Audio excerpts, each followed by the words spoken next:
Hey Dennis, I just checked my last video and it was 6 minutes long, so now I got to redo that again and do it in 4 minutes now or less. I wanted to speak mostly about your class and my reaction to your class this week. And while you didn't paint a picture of doom and gloom, there were certainly some warnings and there were certainly some takeaways that gave me a realistic view of what becoming an educator is. Um, and so first I was reacting towards the online movement. It was kind of just an aside that you gave about how, that is becoming a real option for education. But then also my piece with for the ethics assignment, the issues assignment about technology in the classroom. And the article talked mostly about Google, but you can expand that to just look at the technology that is available and being developed for the classroom and how that's going to make an online virtual classroom a totally viable and totally feasible reality. So that's not why I got into teaching. That's not why I'm doing this program. I'm doing this program because I want to have an impact on students' lives.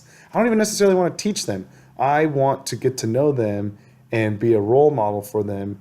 And I guess if I'm going to teach them anything, I want to teach them to learn and how to be critical of the world around them. Not in like a, oh, that's bad, but in a, like, what am I learning? What am I being shown? What am I absorbing? And how is that useful and how is that beneficial? That is something that I want to teach them.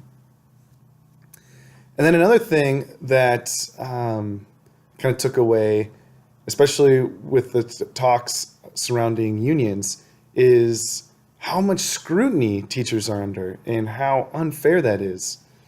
It's a little bit justified, that scrutiny, because of how much time we spend with students. You can make a case that teachers spend more time with youth than their own parents do, at least during the weekday and definitely at the elementary age, not so much in secondary, I think. But, like we got to look at pay scales and why would you go into this profession if you weren't into working with students, if you weren't into making a positive change in their lives or being a positive force in their lives?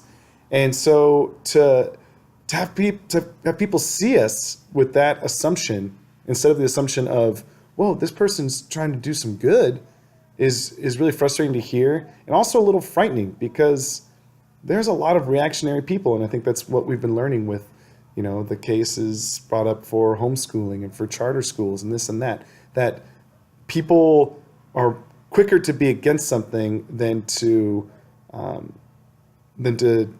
open up and try and see the meaning or find the strategy that is there. I hope that made sense. It's hard to be succinct in 4 minutes. Anyway, there's a lot for us as new teachers to be aware of and to be careful of. And we also need to make sure that we stay involved and stay diligent in sculpting the environment and sculpting the type of education that we want to provide to our students. All right. Much quicker that time. I hope you have a great weekend, and I hope to see all 10 of your fingers on Wednesday.